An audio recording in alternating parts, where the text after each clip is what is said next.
Okay, so let's just go and strap yourself in now. Let's talk about what's happening in Los Angeles and why it's happening and what we should do about it. And we're just going to take a little while here and cover everything. First and foremost, let's get some basics out of the way first. And these basics may seem redundant, especially if you watch I'm Right with us every night. We hope you do. But unless you understand these basics, you'll never understand anything else you see. If you don't get what we're about to talk about, you'll always be shocked. You'll wake up shocked, confused.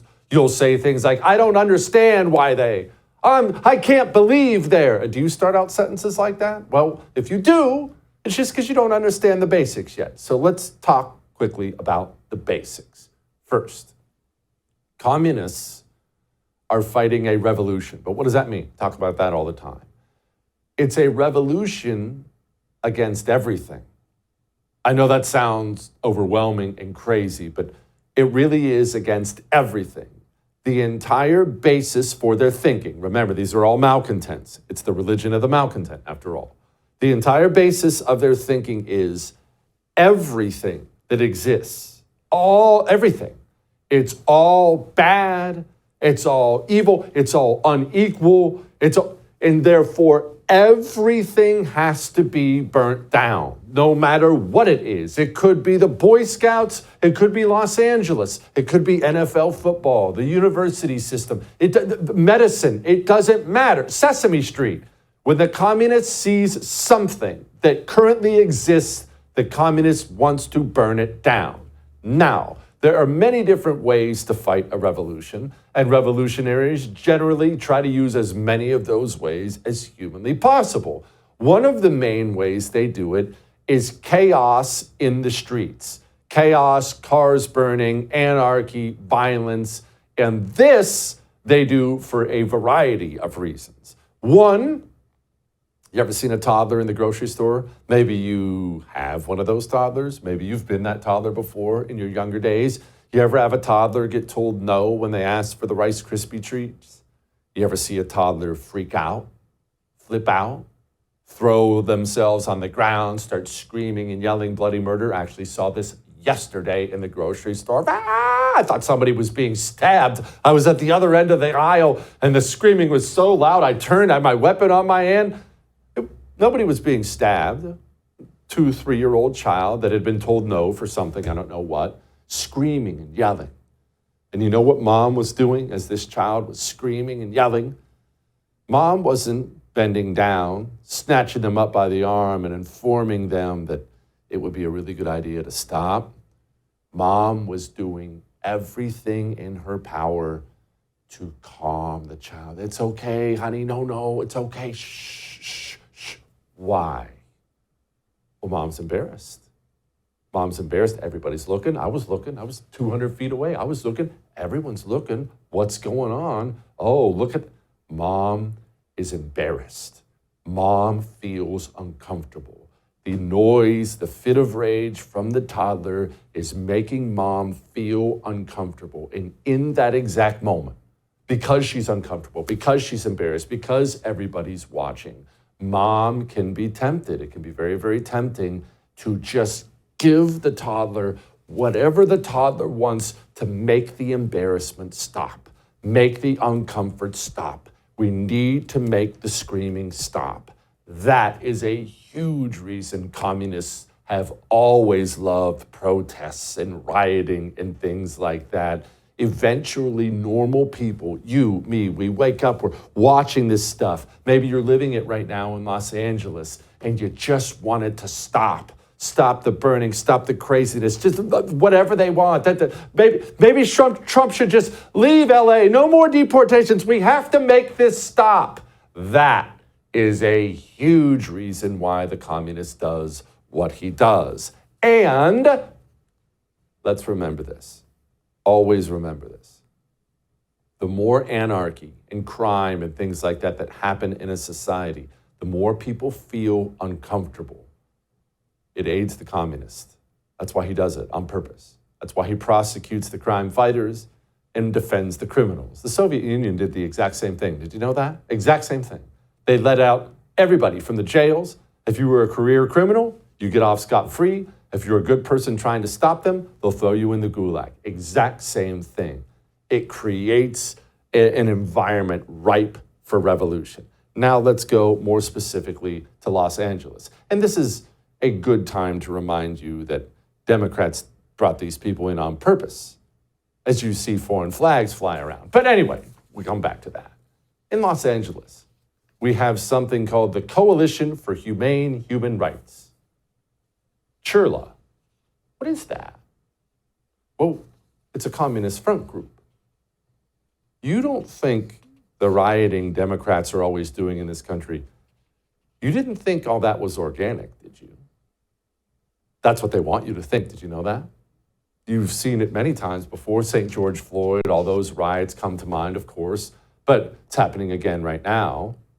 What the communists want you to think always is that good people, normal people, they're sitting there, they're watching the television, they're watching social media, and they're so outraged by something the right is doing, Trump is doing, that they get up off the couch and in a righteous fit of anger, they leave to go fight back against fascism, against authoritarian, things like that.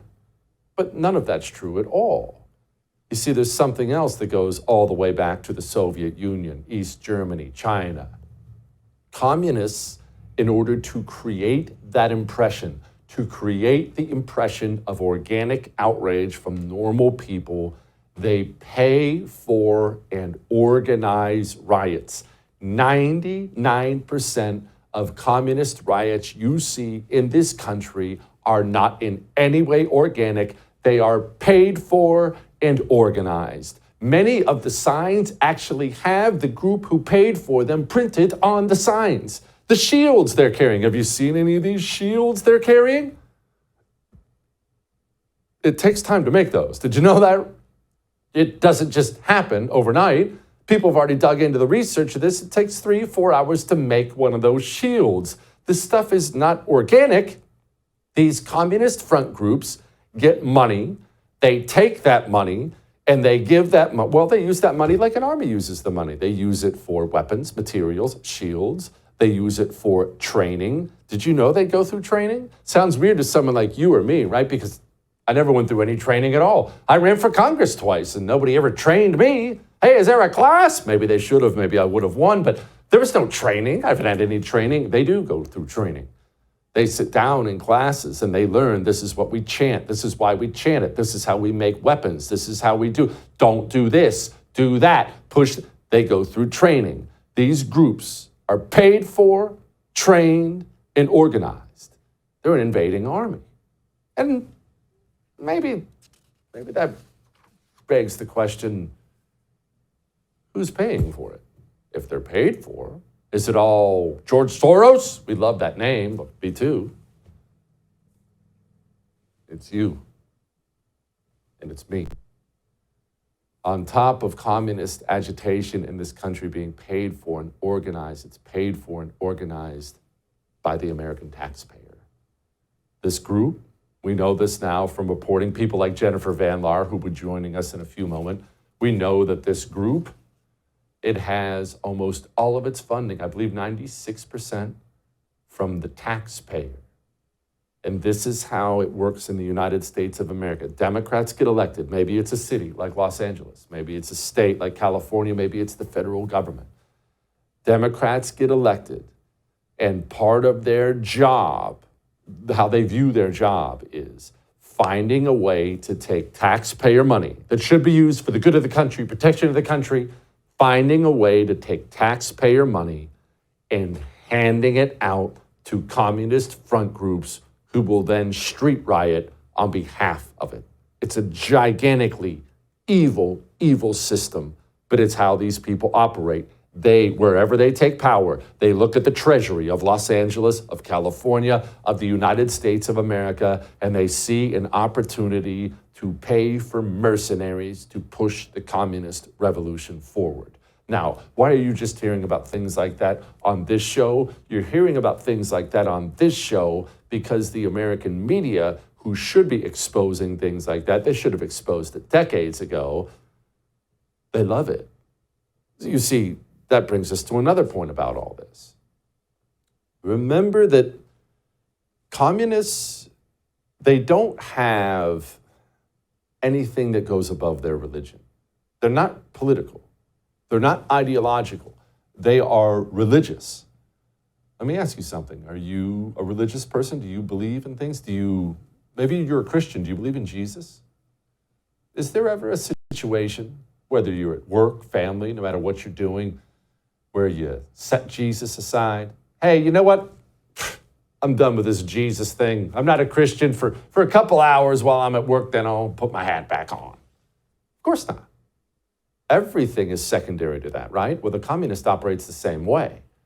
No matter what his role is, no matter what, whether he's a school teacher, a librarian, a city councilman, a general in the military, doesn't matter how important the role is, the communist is a communist first. That communism frames his entire worldview, and whatever his other role happens to be, it is secondary to communism. Have you ever wondered why the media covers these things like this? Demonstrations had been going on right outside the Federal Detention Center. Most of those demonstrators were very peaceful. They were chanting, they were shouting. People were driving by, honking their horns. And again, they were expressing their anger about the detention of so many immigrants at the Federal Center. Peaceful? Seems like they've covered riots like this before in the exact same way. Oh yeah, they did. I want to be clear in how I characterize this. This is mostly a protest. It is not, generally speaking, unruly. What you're seeing behind me is one of multiple locations that have been burning in Kenosha, Wisconsin over the course of the night. A second night since Jacob Blake was seen shot in the back 7 times by a police officer. And what you are seeing now, these images came and come in stark contrast to what we saw over the course of the daytime hours in Kenosha and into the early evening, which were largely peaceful demonstrations in the face of law enforcement. Why do they cover it like that? Well, it's quite simple. Are you a parent? Or do you want to be a parent one day? I want you to picture that you are a parent, or maybe you are. And let's just say your child was caught throwing eggs at the school at night. You would probably, when you're telling friends or family or neighbors about that, after your child got caught, would you say, this little monster, this little criminal, he was caught throwing eggs? Kid's probably going to be a dirtball, end up in prison one day, vandalizing property like that. Would you cover it like that? No, of course you wouldn't. That's your baby. Even if you're angry about it, even if they got grounded, got their phone taken away. Well, you know what Bobby did? He got with some friends. He's got these terrible friends. You know, they're a bad element, but Bobby's a good kid. And on Friday night, they threw some eggs at the school. And, I cracked down on Bobby. He's so sorry. He's just never going to do. How would you cover it? How would you talk about that with friends, family, and neighbors? Well, that's how the American media, that's how they talk about communist riots and communist street animals in this country. And they talk about them. If there's a white man, a Republican, Donald Trump, well, that's the bad kid. That's the bad guy. You can smear and crush him with your narrative and should. That's the bad element.